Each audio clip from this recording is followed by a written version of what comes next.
Hey everybody, today we're taking a little break from art history themes and I'm going to show you collagraph printing. It's an easy printmaking technique that we can do with items that you might have from home.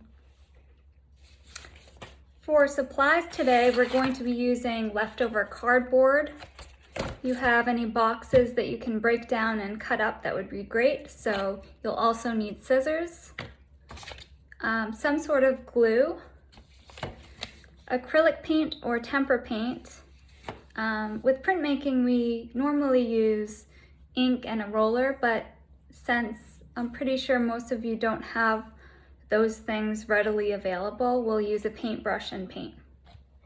So on that note, also a paintbrush, container of water, and just some paper. So I also made a folded piece of paper into a greeting card. Since Mother's Day is coming up, you're welcome to use this printmaking technique to make greeting cards or Mother's Day cards. It could be sent to your mother or a mentor. The first thing I did was I cut a piece of the cardboard that was, nearly the size of the front cover, because I don't really want to go beyond this square here. So just make sure when you start with your, this is going to be like your plate for printmaking, that it's about the same size as your greeting card. Okay, so now that I have my palette, I cut out some simple shapes to glue on top of it. Maybe I'll put it this way.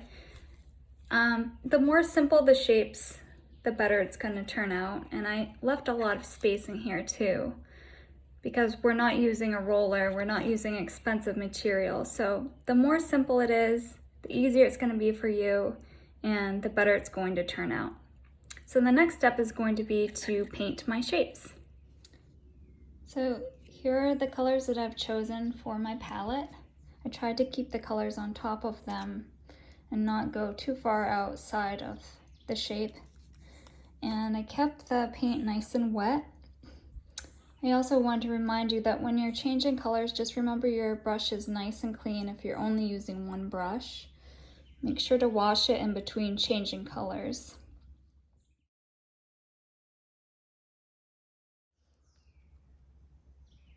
I recommend doing a test run like I'm doing here. You're gonna just press it down. And I sometimes like to give a little rub in a circular motion with my knuckles. And let's see how it turned out. This is just do some tests to make sure it's the design you want. Once you're confident with that, you can use it on your greeting card. All right, so that design came out really well. Again, I kept my paint nice and wet. And the design's nice and simple. So I'll just go back in and add another layer of paint to each of those shapes and try it again.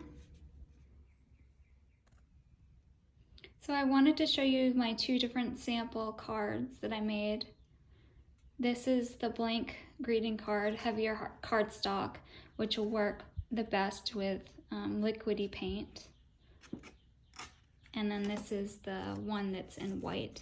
And I'm going to show you another way to make it look a little bit more decorative, because right now it looks pretty simple, not too interesting. So I'm going to jazz it up a little bit. This is just an example of a way you could use the shapes for inspiration.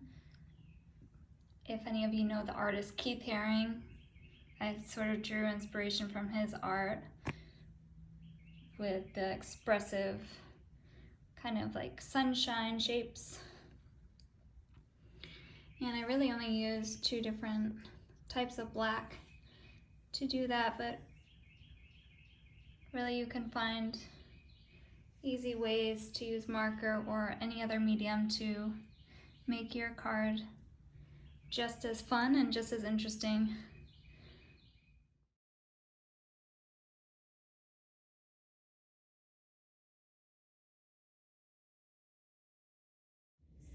Okay, I actually wanted to show you a second printmaking activity today using a similar technique, but instead we're going to use ferns or other leaves that have some texture and can lay flat. And then this is an example that I already did as a test.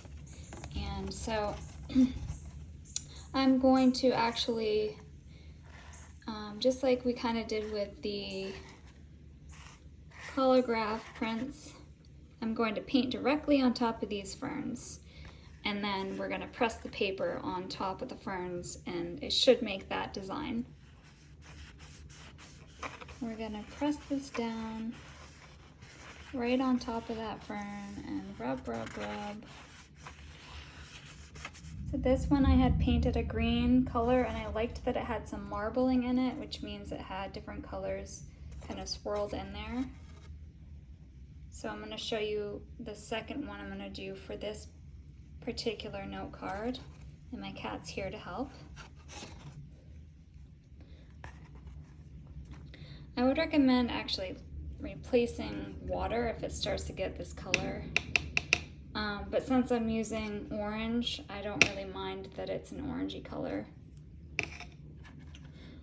So I'm going to use this one. I already tested on here. You can see it's like already orange.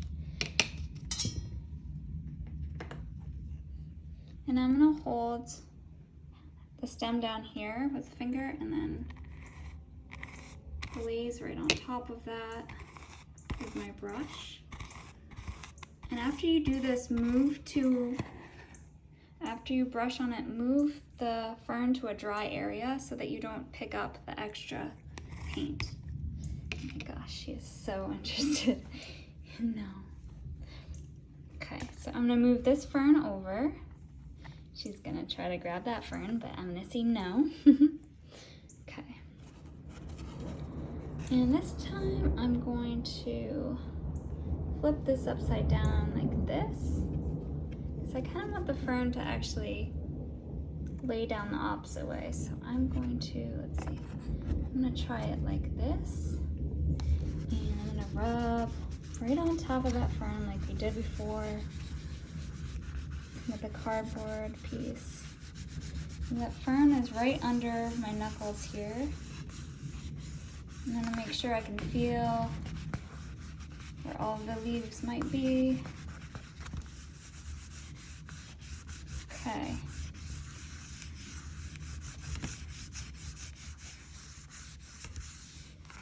Let's pick it up. And beautiful, absolutely beautiful. There's so much that you could do with this, and they make really beautiful note cards for anybody.